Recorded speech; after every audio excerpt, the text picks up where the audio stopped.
Assalamualaikum warahmatullahi wabarakatuh. Alhamdulillah alqail fi kitabihil karim wa dzakirhum bi ayyamillah. Nusalli wa nusallimu ala Rasulillah wa ala alihi wa sahbihi wa man tabi'ah hudah. La haula wa la quwata illa billah wa ba'da. Sahabatku dimanapun kalian berada, semoga kita senantiasa berada di dalam lindungan Allah Subhanahu wa ta'ala.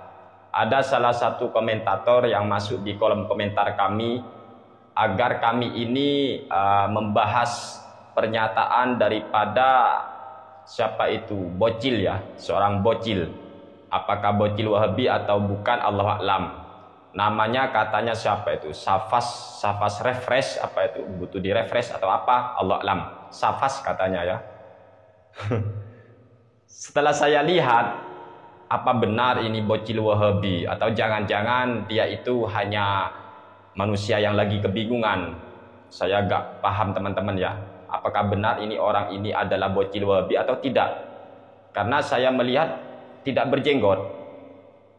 tidak berjenggot. Karena kata Sultan Wahabi, dedengkot Wahabi, seengkong Yazid Jawas al-Wahabi, kalau ada seorang ustadz atau penceramah, guru kek dan siapapun yang tidak berjenggot, maka jangan diambil ucapannya. Ada ustadz tidak berjenggot, ada youtuber tidak berjenggot, jangan diambil. Karena jenggot itu adalah sunnah, dan sunnah ini sunnah wajib.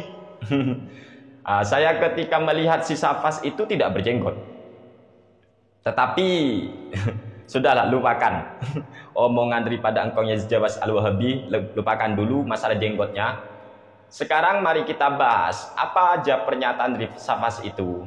Kata Safas, Rasulullah Shallallahu Alaihi Wasallam memperingati hari kelahirannya dengan berpuasa. Ini, jadi Rasul ternyata memperingati.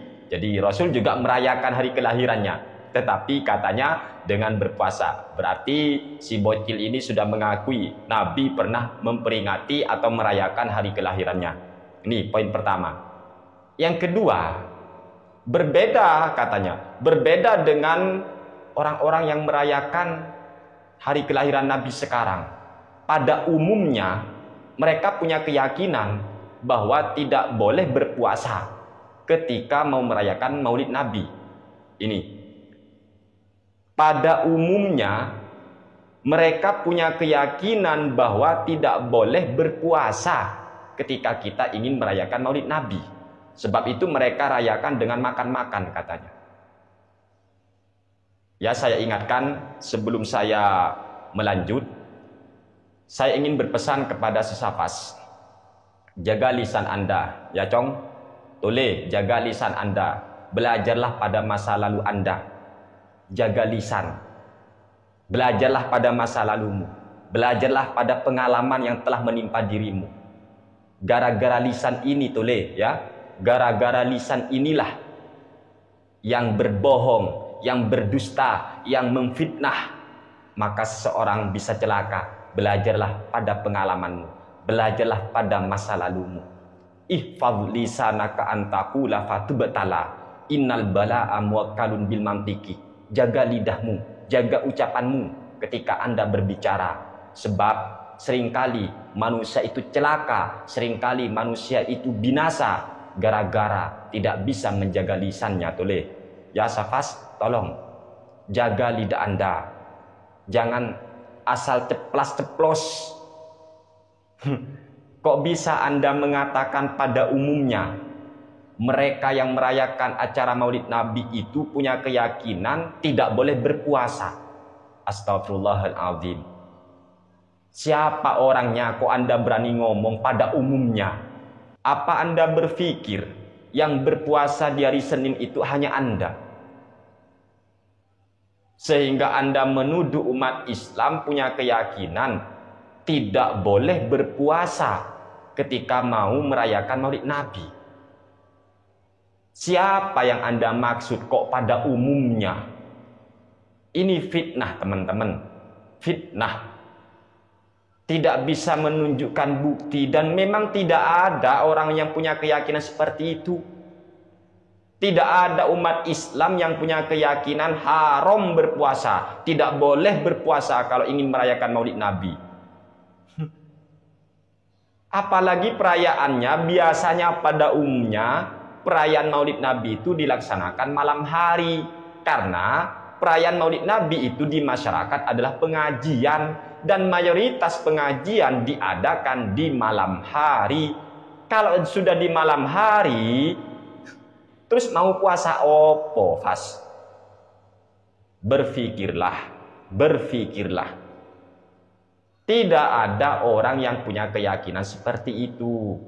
Kok Anda bilang pada umumnya mereka punya keyakinan tidak boleh berpuasa kalau mau merayakan Maulid Nabi? Astagfirullahaladzim. Ini fitnah. Belajarlah ya, belajarlah tole.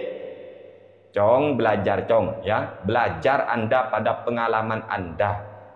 Bahwa Anda akan celaka, Anda akan berhadapan dengan masalah kalau lidah Anda ngomong sembarangan. Ini bahaya, Safas. Belajarlah pada masa lalumu, belajarlah pada pengalamanmu, Safas. Sudahlah, cukup fitnah itu cukup ya, cukup. Kalah hujah, jangan main fitnah.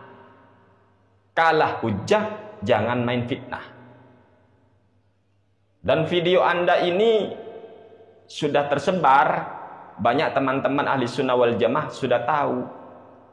Dan itu judulnya itu teman-teman, di videonya si Safas itu Islam murni di Madinah. Dan isinya nanti Islam itu murni di kota Mekah dan kota Madinah katanya. Jadi kalau selain di kota Mekah dan Madinah itu gak murni gitu. Ya Allah, piye. Begini saja, siapapun yang berteriak Islam itu murni di kota Mekah, Islam murni di kota Madinah, ayo kita tiru di kota Mekah. Sholat tarawih, qiyamul Ramadan 20 rakaat. Ya, jangan dikurangi. Kalau memang yakin, kalau memang percaya bahwa Islam yang murni ada di kota Mekah, ayo sholat tarawihnya, qiyamul Ramadannya sebanyak 20 rakaat. Oh ya, ada fatwa ulama Saudi bahwasanya mengirim pahala bacaan ayat suci Al-Quran kepada mayitnya kaum muslimin itu sampai. Ayo kita ikuti, kembali kepada ulama Arab Saudi. Ikuti bahwa menghadiahkan pahala bacaan Al-Quran kepada mayit kaum muslimin itu akan sampai. Ayo kita ikuti. Terus fatwa ulama Arab Saudi juga mengatakan wirid menggunakan tasbih itu boleh, bukan bid'ah. Ayo kita tiru. Jangan teriak-teriak bid'ah terus kalau mau ikut ulama-ulama Arab Saudi. Ya, kalau Islam murni di kota Arab Saudi. Di Arab Saudi juga diadakan sebuah perayaan setiap tahun dirutinkan, yaitu kalau di Indonesia hari kemerdekaan, kalau di Arab Saudi berdirinya negara Arab Saudi. Itu mereka merayakan, dan cara merayakannya bukan dengan berpuasa ternyata, tapi dengan kembang api, marcon dan semacamnya. Ayo kembali yuk, tiru Arab Saudi yuk. Ayo Safas, ayo. Sholat tarawihnya 20 rakaat, terus membaca Al-Fatihah ataupun surat Al-Quran yang lainnya, lalu dihadiahkan pahalanya kepada mayit akan sampai. Itu fatwa Arab Saudi, ulama Arab Saudi itu. Ayo tiru. Jadi mensyukuri nikmat itu tidak harus berpuasa. Tidak harus. Ayolah, kalau mau kembali kepada Arab Saudi, tolong jangan sempit, cara berpikirnya jangan sempit. Perayaan Maulid Nabi itu hanya sebuah istilah. Orang dulu ketika membaca kitab atau buku itu disebut belajar. Ta'allum namanya. Sekarang beda lagi. Mereka pergi ke suatu lembaga, disebutlah sekolah, disebutlah murid, disebutlah siswa atau siswi. Lagi sekolah, bukan belajar lagi, sekolah. Tapi isinya belajar. Begitu juga perayaan Maulid Nabi, Safas. Perayaan Maulid Nabi itu hanya sebuah istilah. Isinya membacakan sejarah Nabi Muhammad sallallahu alaihi wasallam. Dan membaca sejarah Nabi itu jelas boleh membuat umat mengenal Nabi kita Muhammad sallallahu alaihi wasallam. Dengan membuat mereka kenal bagaimana sifat Nabi, akhlak Nabi, cintanya Nabi kepada umat. Akhirnya umat Nabi Muhammad SAW dengan mengenal dia merasa sayang, merasa cinta kepada baginda Rasulullah SAW. Itu fungsinya. Dan memang tidak ada larangan bercerita sejarah Nabi. Wong kita bercerita sejarah Bung Karno boleh, bercerita sejarah Abu Lahab boleh, kok bisa bercerita sejarah Nabi bisa haram? Ada apa?